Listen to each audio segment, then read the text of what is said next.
Hello and welcome to the Freak Show. This is episode 27, I believe, and it is Speaking Out in Times of Censorship. We're so glad that you're here. Before we dive in to today's episode, just wanted to make an announcement. Last month we announced we are releasing the Freak app, which is this incredible app that uses the power of frequency with incredible messages that will help you tune your mind to higher frequencies. It's incredible. The app is finished. We're working on a couple of kinks. We will release it live on Instagram and through our email list. I know we said it was coming out at the end of last month. It was ready at the end of last month, but there are just a couple little kinks we need to work through before we release it to the world. So if you are interested in this incredible tool that you can use every single day in your life, make sure you're on our email list, make sure you're following us on Instagram, and we'll let you know when it's all ready. Yeah, super exciting. Can't wait for people to start using it. I know, me too. Okay, so today, speaking out in times of censorship. Why are we making this episode, Sam? Well, I think that it's timely. You know, we're at such a turning point in our country and in the world, and it's important that people are courageous enough to share their opinions. Obviously, want to be educated on what we're speaking about as much as possible. I feel like there's so much information out there. Sometimes it's hard to even know what's true and what's not, and kind of wading through that. But it's just a really important time for people to be confident in what they believe and be willing to voice what they believe, because I think if that doesn't happen, then one side tends to drown out the other. Sure. Okay, so we have several different points that we want to make in this episode and speaking out in times of chaos. And this first tenet that we want to address is the power of speaking the truth in love. And I think you should tell a story. Yeah, so before we get to more, like the political aspect of it, I guess, the foundation being what is your intention when you're speaking? And when it comes to you and I and our relationship, it's the same thing. As in any relationship, you have to have courage to say what the other person might not want to hear sometimes, because it's the best. It's for the best. It's that hard, honest feedback. And so many times in our relationship, you've been that person for me when I've needed that kick in the butt or that slap across the face, not literally. Proverbial, not physically. Not literally, but sometimes I really, really need it. And so there have been times when you have more or less just told me, hey, you're not cutting mustard here. You need to evaluate how you've been approaching life, our marriage, our relationship, our business, all those sorts of things, and just been very honest with me. And oftentimes it's not what I want to hear, but it's what I need to hear. So in the moment, it doesn't feel good, because any time someone critiques you or gives you an evaluation that's less than you would hope for, you can be taken aback by that. But every time that has happened, I've probably initially been frustrated and gone on the defensive a little bit. You've gotten so much better, though. Yeah, but as I process it, as I sit back and reflect, so most often I realize that you're right, that there is something that I need to change, or that my perspective does need to shift, or I need to kick it into gear more. And it's a breakthrough for me. And I feel like we all need that in life. We need that person where iron sharpens iron, and that other person that is going to hold you accountable. Because the thing is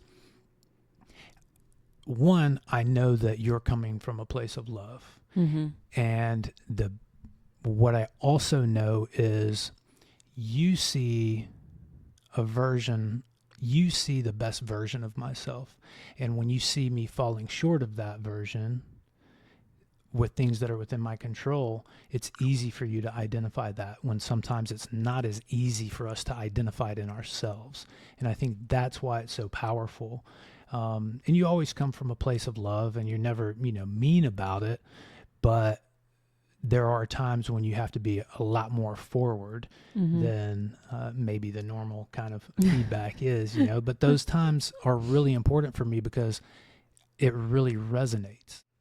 I need that jolt. I need that shake that kind of wakes me up and really makes me realize and put things in perspective and reflect and come back to the table with a better understanding. Yeah. And your perspective. Well, and I think we all do. And I think if you are a human who wants to expand, and we should all want to expand and grow and find our own growth edges and become the best versions of ourselves that we can possibly be, right? That requires us to be open to feedback. And while feedback can be uncomfortable, at the same time, when it's coming from someone you trust, from someone you admire, from someone you love, that feedback can be the difference of multiple years of time worth of growth. You know what I mean? Having that truth, like the conversation we had with Leroy yesterday, who was a very experienced real estate investor, he may have saved us several years of time figuring things out in one conversation. Yeah. It's because most learning is just a perspective shift. Or whenever you level up, it's always a perspective shift. Yeah. And like you said, iron sharpens iron, and we don't grow if we're not challenged. I think something that has worked well for me, because I've had a lot of difficult conversations in my life, I tend to be someone who wants to have harmony in all my relationships. I don't like to hold grudges. I don't like to let things build up. And so that has made me a person who addresses things fairly quickly. Yeah. But I do try and address everything from a space of love and with the intention of I want harmony for this relationship. And that's why I'm bringing this up. It's not because it's a frivolous thing or something I'm just annoyed by. It's because I want there to be harmony, and I don't want there to be space for resentment to build up.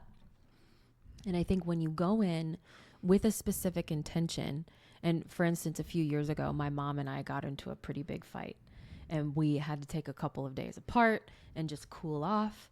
And I remember writing out my feelings. And the first thing I wrote at the top of the page for when I spoke with her was my intention. And my intention was something like this. This was a couple of years ago, but my intention was for us to have a harmonious relationship and for us to be able to know that both of us come to the relationship with the best of intentions. There may be some points of miscommunication, but we're both trying and we're both coming from a good place. And my intention is for us to both understand that very piece so that we can move forward through this difficult conflict, but knowing there is a basis of love and a foundation of love there. And so we can work through the conflict because we're both in it. And I think the same goes for our relationship. I don't bring things to you lightly. And when you do the same thing for me, by the way, but we come at it from a place of love where we go, hey, I see you and I see how incredible you are. And you just hit a slump. Yeah. And we got to get you out of the slump. So let's figure out how to get you out of the slump. But you're not going to be able to get out of it until you have a baseline and you know where you're at. And sometimes you need somebody to call you out. Yeah. And so for our purposes or our conversation today, it's less about, I shouldn't say it's less about the receiving end, but it's more about being willing to voice those opinions and voice those feelings when it's uncomfortable. And no other time is it less comfortable than with, the people you love, the people you're in relationships with. Absolutely. And a good litmus test is something that my favorite therapist, Banya, said to me. And she said, when you are going to try and do something for someone else, ask yourself this: is it loving? Is it healing? And I think that those are two great questions to ask yourself going into a conversation, especially a difficult conversation, before you say something. Is this coming from a place of love, even if it's a hard truth? And is it healing? Is this going to help someone become a better person? So speaking from a place of love is incredibly powerful. And people who are willing to hear it, you're going to have a connection that is so deep and a relationship that can move forward when there is a basis of love there. For yourself also. Yeah. Love for the other person, but also love for yourself and enough respect for yourself to voice those opinions. Amen to and that. I think that is a good transition into, the next point. Yeah, the next point, more about speaking out into the world and Yeah. kind of why you've decided to be more vocal with your worldviews. Yeah. Well, I took a risk. I've always been pretty outspoken in my personal life, but online I have tended to be a little bit more like Switzerland. Not always. If I feel really strongly about something, I always speak out about it. But over the last 4 years, the vitriol online has become so bad that most of the time I just don't want to participate in it because I don't feel like it's a good use of my time. But over the last few months, and especially since former President Trump was almost assassinated, I have felt the need and desire to speak out more publicly. I'm doing that primarily through Instagram. I've done it a little bit on this podcast. I'm sure I'll do it more on this podcast. But the reason that I'm doing that is not because I want to shame anyone or I want anyone to feel stupid or even that I need anyone to verify or make me feel like I'm right by joining my side. It is because, well, I can take it back to a poster that was in my 4th grade classroom that said, "Stand up for what is right, even if you're standing alone." Of course you can. It was in my 4th grade classroom. Stand up for what is right, even if you are standing alone. And I loved that poster so much. I asked my mom to get me a copy of it. So I had one in my room as well. And that's just stuck with me. Stand up for what is right, even if you're standing alone. And I have seen several things that have just been so unjust and so skewed by mainstream media, one being the conflict in Israel and Palestine and how one-sided the media is reporting it. And so I've been speaking out on that. I've been speaking out and for RFK Jr. and a lot of his policies about cleaning up our food system, protecting our children. And to me, these are things that I have been following for years, like maybe even over a decade, things that are so personal to me because I have been fighting them in our home, toxins, finding healthy foods and healthy alternatives, holistic practices. I also studied Middle Eastern studies in college. My stepdad is from Israel, and so I am able to have a very unique perspective on what is going there because we have access to boots on the ground. And when I feel like something isn't being reported in a 360-degree way, I feel very responsible for sharing information that I feel like is absolutely essential in order to form an opinion. And so because of that, I have been speaking out a lot online, and I've lost some followers, but I've also gained some followers, and none of it is about the followers. For me, it is knowing on my deathbed that I did what I felt was right, no matter the consequences. And that is one of the things I think I want to encourage people to do, and why this subject is so important is no matter what side of the line you are on, we need to be well informed. We need to be well researched, but we have to be able to sleep at night. And for me, that means speaking truth and speaking out on behalf of people that maybe can't speak for themselves. and speaking out for causes that people just don't have enough information on, that the mainstream media is often vilifying. Mm-hmm. But once people have enough information, then they can form a well-informed decision. Yeah, and it also encourages others who have similar or the same feelings to feel like they have the ability to speak out as well, Mm-hmm. or share their opinions, which is super important. And I feel like we're in some ways getting to a tipping point as far as that goes. And look, we'll be straight up. Well, our views are, for the most part, I would say, politically conservative with, I don't necessarily want to say libertarian, but middle of the road kind of social views. We I'm live and registered let as an independent, and I have voted for Democrats. yeah I live have voted live for and let Democrats. live and let live. Very much. But that has been at least from the media, from Hollywood, from all majority of the influencers online. It almost feels like they want to make it seem like we don't exist and our opinions don't exist, and we're in the People who are moderate. we're in the middle. We're not extreme whatsoever, or even worse, that we are uneducated and that we are dumb if we think any differently than they do. Yeah, and if someone's approaching it like that, they are the ones that are closed-minded.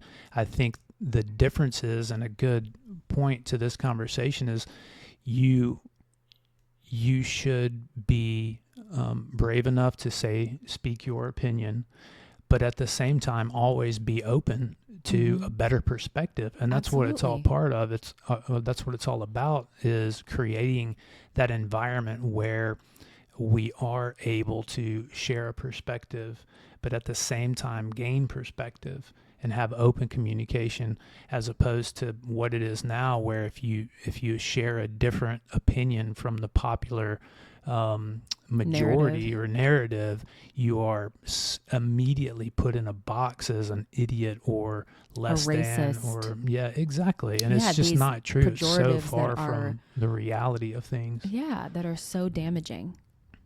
Yeah. So I think the next point we want to make is that there are two sides to speaking out, giving and receiving. And we touched on this, but of course we are talking about free speech and giving our own opinions. But there's also something to be said for listening to the way others feel too, and really hearing them. I think you should take this one. Yeah, so we listened to, the other day we were driving back from Sedona, and we were listening to the Tucker Carlson and RFK Jr. interview, which is fantastic. If you haven't listened to it, I would highly encourage you.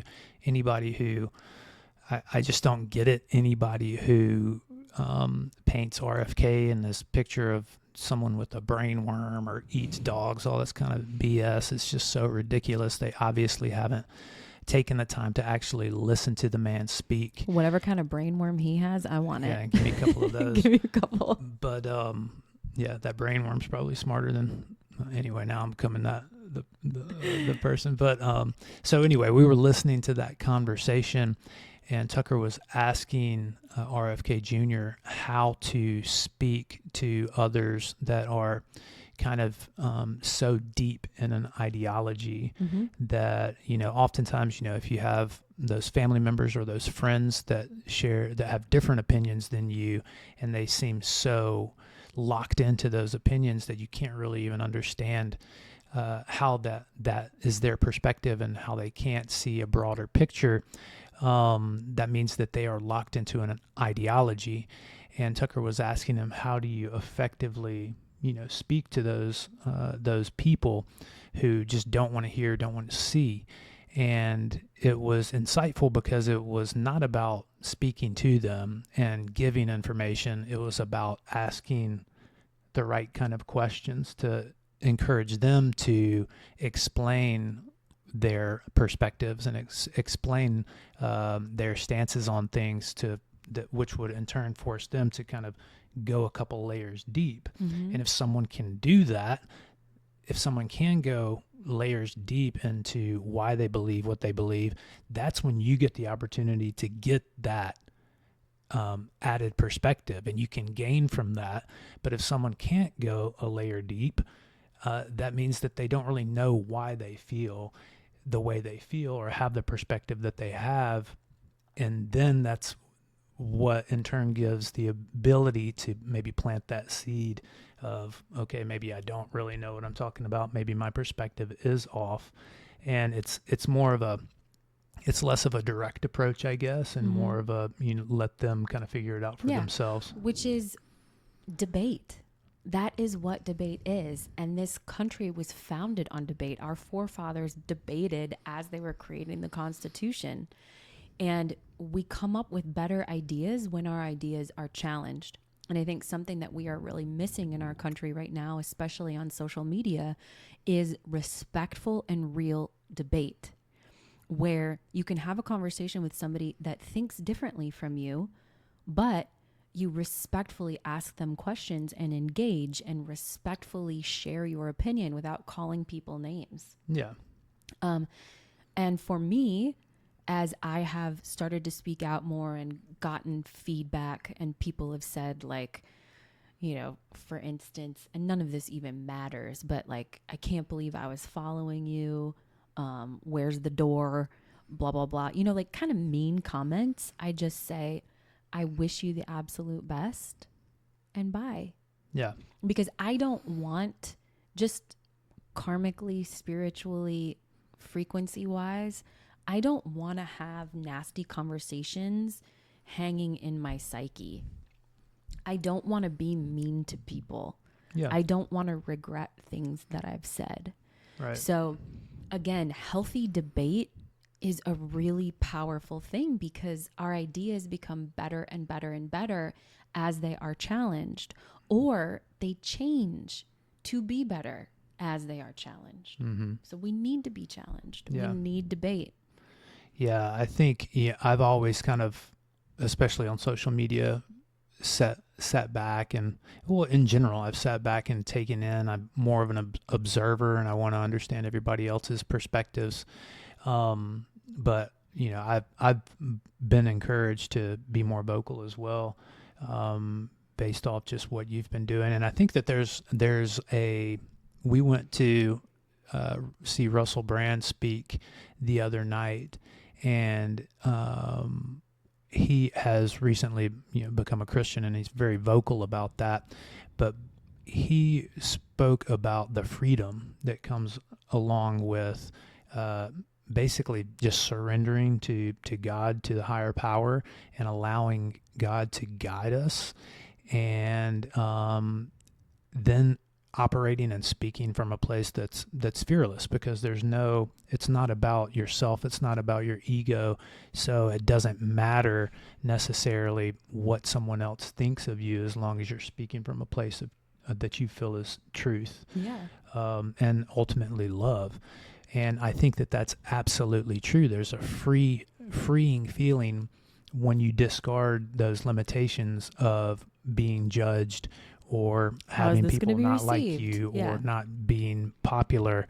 Most of the time, movements or people that are doing really big things, it's ugly in the process. They don't, until you can kind of see the big picture, it doesn't look all that great, or it might not be something that you want to rally behind, because you're not there yet. They're a visionary, they're moving toward that, and it's unpopular until it isn't. The scripture says a prophet is not welcome in his hometown. Sure. Yeah. And that's absolutely true. I think piggybacking off of that, one of the things that really encouraged me to speak out and be more vocal too was the censorship, the extreme censorship that is happening on all forms of social media, basically except X right now. And when we reduce free speech, when we take away free speech, it is a very, very slippery slope. And so people who are free thinkers, who don't subscribe to one party or the other, but maybe fall somewhere in the middle, like Sam and I, who like to look at the issues and get some information and then form an opinion. Free thinkers are needed in a world where we are encouraged not to think freely, but to subscribe to whatever information, sometimes propaganda, that is fed to us. And so protecting our free speech is absolutely essential to me, because if we don't, we are in danger of becoming like China or North Korea or Russia. We're already, there are so many similarities already. Of course, I love this country, and we do have freedoms and safeguards that those countries don't have, but we already have state corporate run media.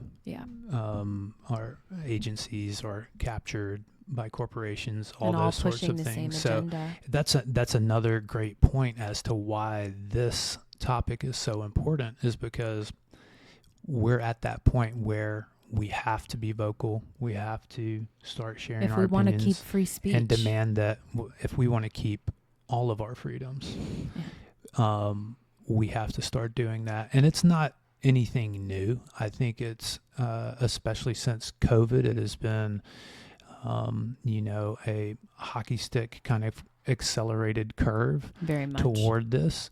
But it's nothing new. And with the advent of social media, it's been much more prevalent. We see a lot more that's going on. We're more aware of things that are going on. I think it's become a lot more extreme. It may not be new, but I think it's become a lot more extreme. And just like Mark Zuckerberg's letter outlined maybe a week and a half ago, that he was involved in censoring information related to COVID on Facebook, and was pressured by the current administration to do so. That is a direct violation of free speech. When people are speaking out and, giving their opinion on, let's say, vaccine injuries, and their posts are being erased or pushed to the bottom of the algorithm, that is pretty extreme. And I feel like that is the first domino. It's more in extreme because now we have those vehicles for people to have voices. We didn't have all these voices in the past. You didn't have an outlet to share your opinion, which, there's good that comes along with that, as well as bad that comes along with it. But, with social media now, I think it is more extreme, because now the powers that be have to, in order to maintain that, what am I trying to say? In order to maintain that narrative that they want to maintain, they have to shut up a lot more people. Yeah, they do. And I think here is the caveat to free speech. If you are somebody who is going to engage in free speech, you also need to allow others to engage in free speech, even if it's something that you don't agree with. So people who are for free speech are for people of opposing opinions also sharing their opinions. Yeah. So to put a positive spin on it, now that as we're talking through this, and I think it's a good thing, the silver lining of all of this, it feels chaotic because we're in a time that we haven't experienced before, where so many people can have a voice. But if we can have the proper perspective and see it as an opportunity of, now I'm able to interact with people way different than me, with way different perspectives than me, versus in the past where we were limited to our neighborhoods, our schools, our communities, our jobs. Now we can have a more holistic perspective of our country, of the world, and be able to grow in that aspect. But it's going to be painful, and it is painful. We're in that painful period now where we're learning how to communicate, really. And isn't that funny? Because I feel like everything comes down to communication. Our relationship has always come down to communication. Absolutely. So it's so important. But I think, the silver lining in all of it is it's a real opportunity if we can just rise above our natural instincts to want to, our egos. Our egos to want to, just be be vicious to someone who has a different perspective than we do, and open up to a broader perspective. Yeah. And as you respond to a nasty comment, or just don't respond at all, I feel like a couple of questions that I like to ask myself is this going to encourage respectful debate, or am I writing this to shame or embarrass someone? And I don't ever want to shame or embarrass someone. I want to encourage respectful debate. So if I respond to somebody in a respectful way and then they come back and they're super nasty, that's when I take the opportunity to say, hey, I wish you the absolute best, but I will not be spoken to this way, and I wish you well. Yep. Yeah. And that's it.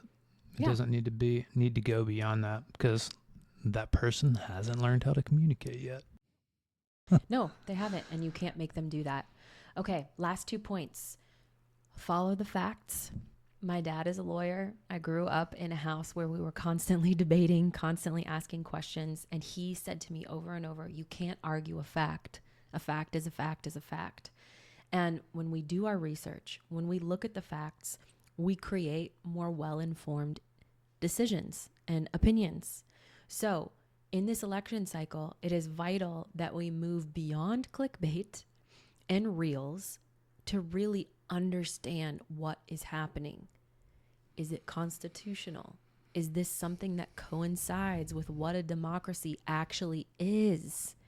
Is this going against free speech, which is the first domino in so many things that you can study in other countries that have happened, and then you become communist China, or you become Russia, or you become North Korea? So asking these critical questions, does this coincide with democracy? Is this going to help people live healthier lives? Is this going to be a country that we can proudly give our children and encourage our children to live in and invest in? I think those are all really important questions. We need to know the facts. And unfortunately, mainstream media, for the most part, has very skewed, very one-sided perspectives. And I've seen this over and over as I flip between news stations, because whenever we're watching the news, we flip from CNN to Fox to MSNBC. And you can see that each side is just trying to attack the other. I don't think they even care what the truth is anymore. They just want to beat the other. And so we've got to be diligent to seek out truth and seek out fact. I think that the thing to recognize now is, for one, when we say we watch the news, we're not watching news, we're watching entertainment. TV is all that it is. And I think that for the most part, people understand that at this point. But shoot, I lost my point. Well, think about it. Yeah, and let's you can go come on back to the it. next thing. The last thing that I wanted to bring up is give people the dignity of their own experience. We're allowed to have different opinions. And so often we have differing opinions because we've had different life experiences. And just because somebody has a different opinion doesn't necessarily mean that they are wrong or that there's something bad about them. I know so many people who, on very important political issues, believe something totally opposite from me. But I know that their heart is good.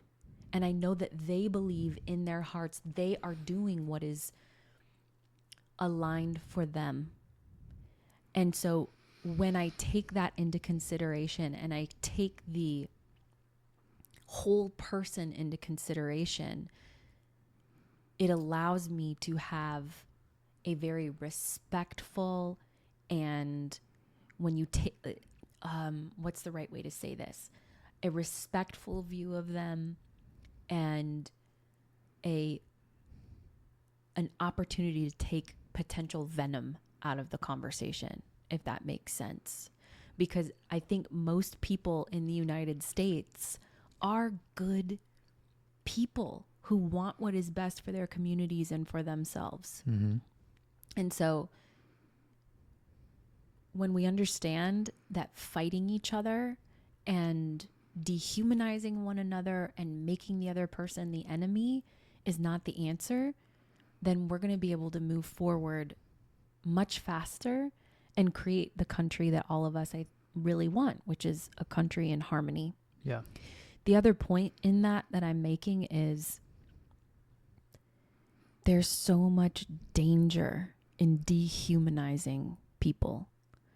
When I studied the beginning of genocides in college, every single beginning of a genocide starts with dehumanizing other people. It is a very dangerous thing to do, and we cannot do it if we want to move forward and create the kind of country we want to live in. Yeah, but that's what's happening. That's what the left does to the right. It's what the right does to the left. Yeah. So let's be people who live on a higher frequency, who refuse to dehumanize other people, even if they think differently than us. And I'll say this, sometimes when people think differently, they are wrong. I'm not saying I'm always right. I'm not always right. But even if someone else is wrong, it doesn't make them any less human. And so we need to treat them with respect and love. Yeah. You shake the dust off your shoes and move on. Yeah. So, Yep. Encourage respectful debate. Don't hit below the belt. And even if someone hits you below the belt, be the bigger person. Live on a higher frequency. You have that opportunity and you can do it. Okay, question. Leave them with a question. Okay. Here's our question. All right. So we talked a lot about speaking the truth, even when it's uncomfortable. What would it feel like to use your voice more often if you aren't already? All right, guys. We wish you peace and love. And thank you so much for tuning in. Cheers to high frequency living. Cheers. Thank you so much for listening to The Freak Show with Sam Thurmond and me, Jacqueline Steele Thurmond. We would love to connect with you via our website, beckonliving.com, and on social media. You can find us on Instagram and TikTok at Beckon Living, and you can join our email list to receive uplifting messages, podcast and business updates, and discounts on high-frequency products just for our freaky community. Cheers to high frequency living.